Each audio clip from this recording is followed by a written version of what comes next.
Yung nga, no, isang mapagpalang araw sa ating lahat pala mga ka-business. Kamusta naman po kayo?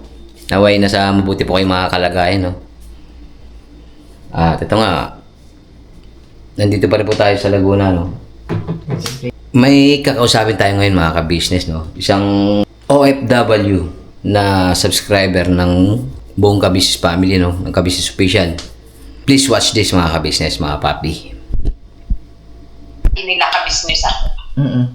Kanila. Hindi nila, yung naitulong ng ka-business, hindi nila kaya yun. Kung may nagagawa silang tulong, may nagawa din ng ka-business. Oo, aminado tayo ngayon. Hindi kasi, hindi naman natin pwedeng, hindi naman pwedeng, ang tawag dito, hindi naman lahat ng oras ay nasa top ka, kahit nga mga artista, bumabagsak din. Totoo naman din. Totoo po yan, kami pong mga artista, bumabagsak din po kami, po. Ito, parang walang sad moment po eh. Kaya ka nababas. Oo. Kaya ka naiinis nila sa'yo. Okay lang po yun, ma'am, kasi... Kasi yung parang seryoso na, insan, pero sa kanya, na ano pa siya, no? Nagjo-joke pa siya, no? Kanina napanood ko si Taong Gala doon sa sa 40K. About sa 40K po. Oo, hindi ko napansin kung kailan yung na yun. Basta kanina ko napanood na inis ako, hindi ko na pinagsisin. Kahapon pa po yun, ma'am. Kahapon ba yun? Pero Opo. kanina ko lang napanood. Matagal na kasi ako hindi nakakapanood kay Taong Gala. Opo. Kasi masyadong bias. Puro intoy Opo. inika na lang, intoy inika. Opo. Ay, siyempre, ayaw ko namang mag-comment kay Taong Gala ng gano'n na kaya ayaw kong hinayaan ko. Pero kanina nag-comment ako, sabi ko, sa comment ko nga kanina, okay ang issue mo, ang topic mo. Bakit parang ang bida ay Intoy at Nika? Dami mo pang minention. Opo. Yun ang comment ko. Ay, ma'am, excuse po, no, naka-on na po ako. Okay lang po? Okay lang, sinabi mo na kanina pa. Oo nga Hindi. po. Kasi syempre, kailangan nga ng kailangan ng nyo? Insurance. Hindi. Ito eh. Nang niya, Ng concern, tawag doon? Approval. Approval, yan. Okay lang naman. Ito kasi, bugbugin ko na, insan, bugbugin ko na ba to? Ayan po si Ma'am Josephine, mga kabis... tama. Kala ko Ma'am Josephine. Ma'am Josephine Pineda po, no? Pineda, sa hindi po nakakaalam, mawalang galang na Agwang Bugi, magpinsan po kami. Opo, Lalo ko lang dito para makatrabaho. Isang lahi lang po kami. Bali siya, sa side ng tatay niya ang Pineda, ako naman sa side ng nanay ko ang Pineda. So, ako naman ay side po naman ng aking nanay. Side ko ng nanay ko.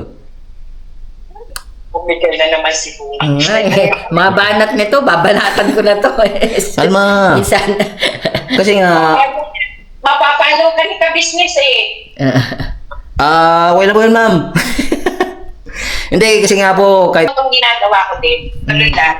Ayan po si ma'am. Busy po si Ma'am Josephine sa Hong Kong. Hindi na po sa US, no? Sa Hong Kong na po. Sa Hong Kong ito, nagbe-bedding sa buo. Ano yan, insan usually once a week ang palitin mo ng mga beddings? At twice a month dito. Every other, Okay. Twice a month. Si naman nagsabi, dati once a week. Pero sabi niya, wag naman once a week kasi sa gabi na naman hinihiga at wala naman sila sa Oo, at saka naman, naka-aircon naman lagi. Oo. Kaya Ayun. hindi masyadong Swerte kasi mag-isa na ako ngayon. Yun. Kahapon nandito si Amo. Minsan kasi work from home siya, kaya hindi rin ako makaano. Nung nakaraan no, na saglit lang din tayo nagkausap. Kasi pagka nandito siya, hindi talaga ako makastelepono. Pero nasilip naman, kaya pa chat-chat-chat. Tapos, minsan piniplay ko lang pagka yung mga vlogs. Piniplay ko lang minsan. Kaya hindi ako nakakapag-comment. Ganon. So far po, ma'am, no? Kamusta naman po kayo dyan? Okay lang. Ito, ako ang amo ngayon. Uy, sana oil. Bahay ko to ngayon. Maano ka rin sa ano, no? Sa homesick, ano, insan. Ay, hindi na, sanay na. O, ayan, o, tapos na. Oo, sa tagal din ng panahon eh, no? 1994. 1994 pa. At, kailan po, Yes, ayan, matanda. kailan po kayo nagsimula dyan, ma'am? Hindi, iba-ibang amo naman. Dumating ako ng Hong Kong 1994. Apo. Tapos, yun, unang amo, 4 years, tapos 8 years, paiba-iba. Dito sa amo ko ngayong ito, ano na, bali, 8 kontrata. Nag-process ko pa lang. Karere nyo lang po. Ito, nung ano lang, kahapon, nagpunta ako ng consulate. Apo. Yun. Kasi nag-process ako. Yun. Nung nakaraan sana, kaso nga mas tinarangkaso na ako, kaya hindi ako kapag last week. Pero kahapon ako makapunta. Apo. So, di pagkatapos nito, sasampay ko naman yung nilabhan ko. Tapos pagkasampay, magmamarket naman ako. Yeah. Dito po sa may bayan. Sa bayan po. Ay, dito naman walang bayan. Bayan naman talaga. City naman to. Ayan ang aking kapaligiran. Wow, grabe, te. Maganda pala dyan. Malamig po dyan ngayon, ma'am. Hindi, summer. Parang Philippines din po ang kanya. Sobrang init din. Pero nitong nakaraan, panay ang ulan.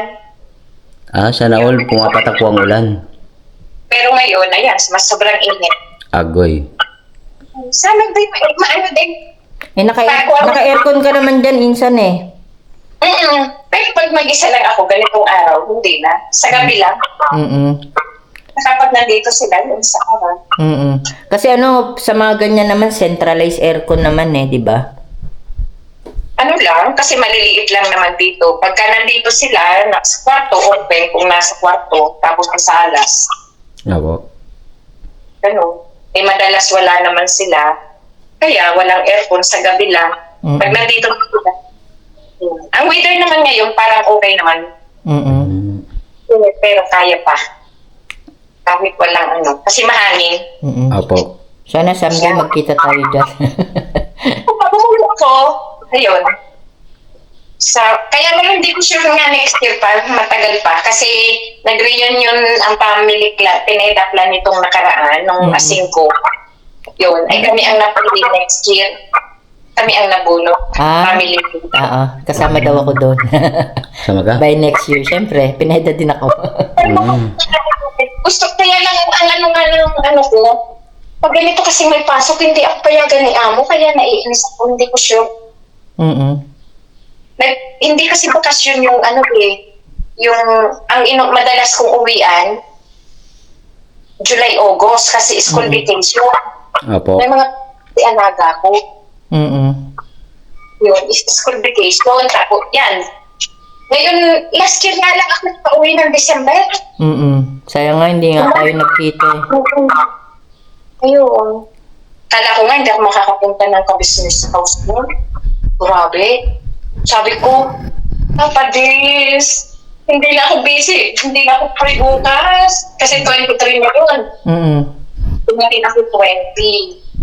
Siyempre, yung 21, 22, busy ako kasi may mga nagpadala, may mga kamit ako. Tapos, 23 lang ang free ko. Yung 24 kasi, siyempre, busy ka na, mag-Christmas. Saka nandito yung parents ko at mga pamangkin ko.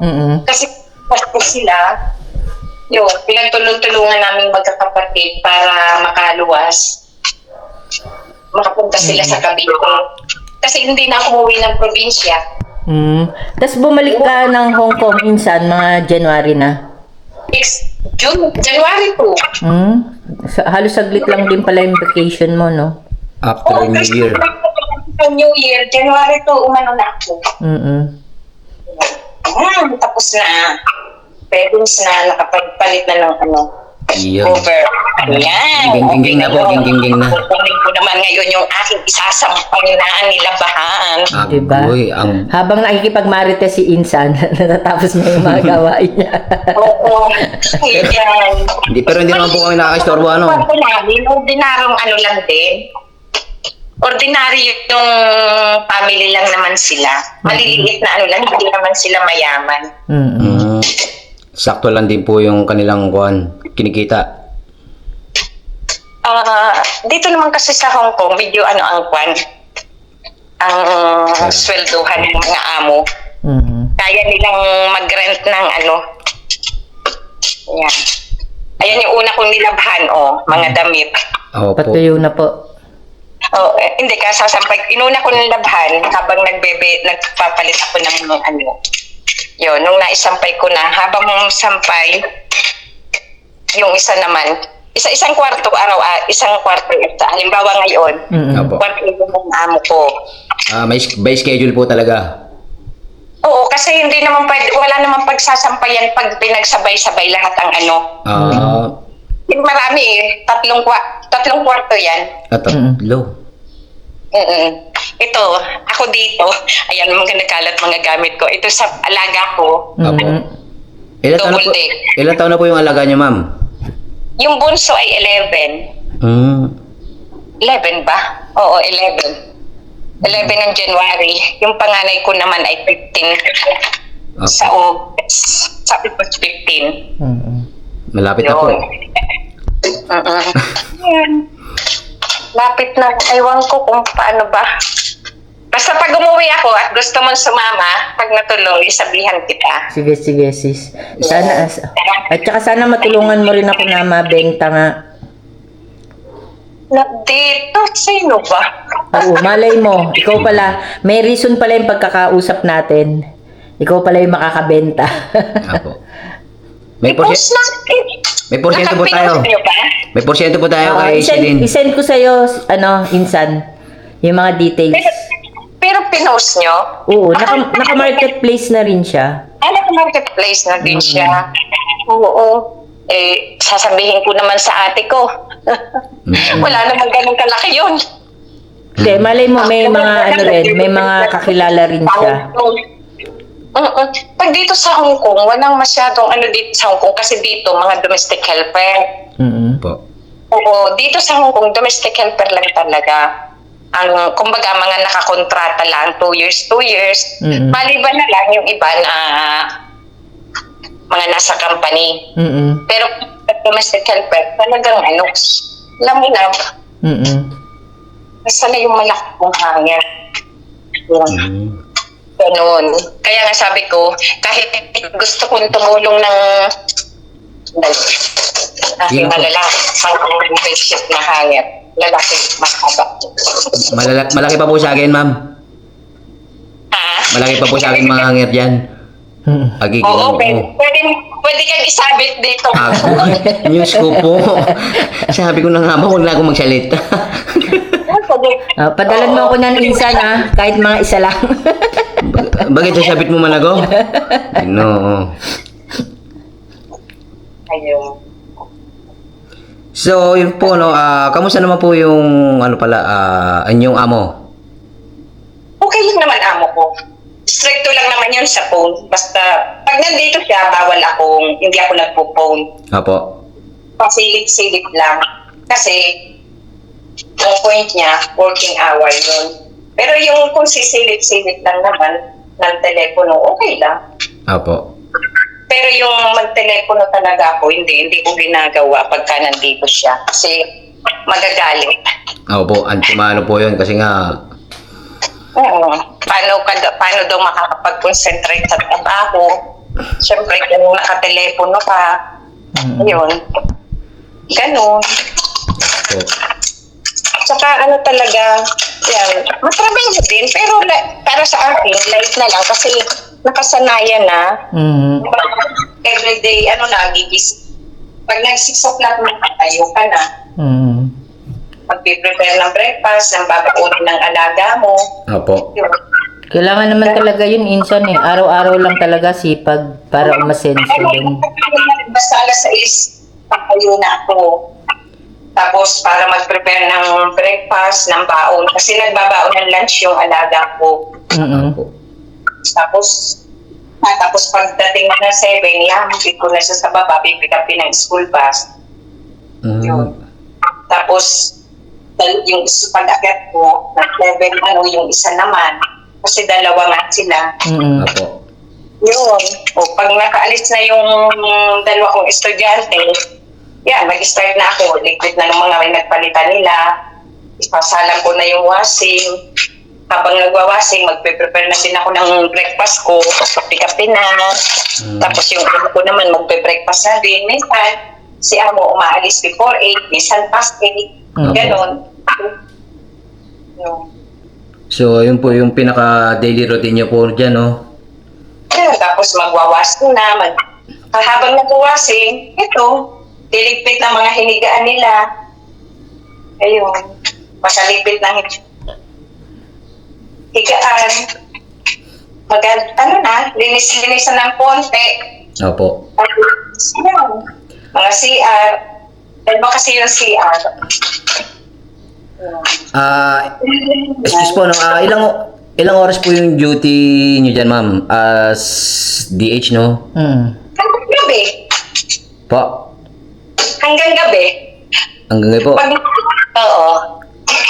Actually, dito naman sa Aba, yung ako, pagdating na ng 8, 8:30, okay na yun. Apo. Magsasayang na ako, pwede nang matulog. Sinasabay ko na dito sa labas. Okay po, ma'am.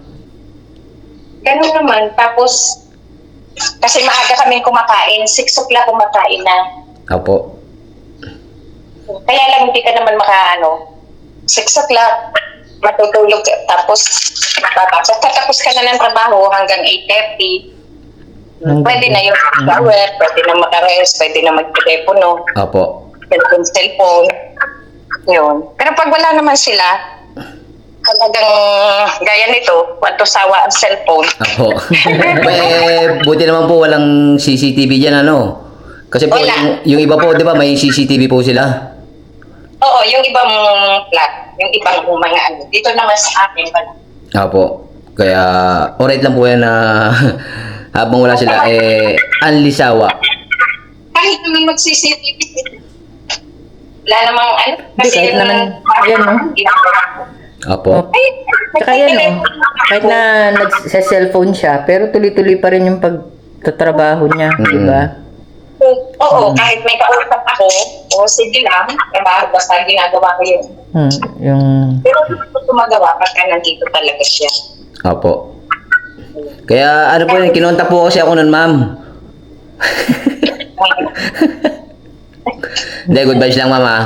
Kasi, syempre, di ba, kilala mo yun si Bogey, puro good vibes lang yan, eh. Puro good vibes. Kahit na may mga suliraning tayong tinatahak ba? Lahat naman tayo. Kanya-kanyang suliranin po, Lahat ba? Lahat naman tayo, hindi naman wala ng Opo.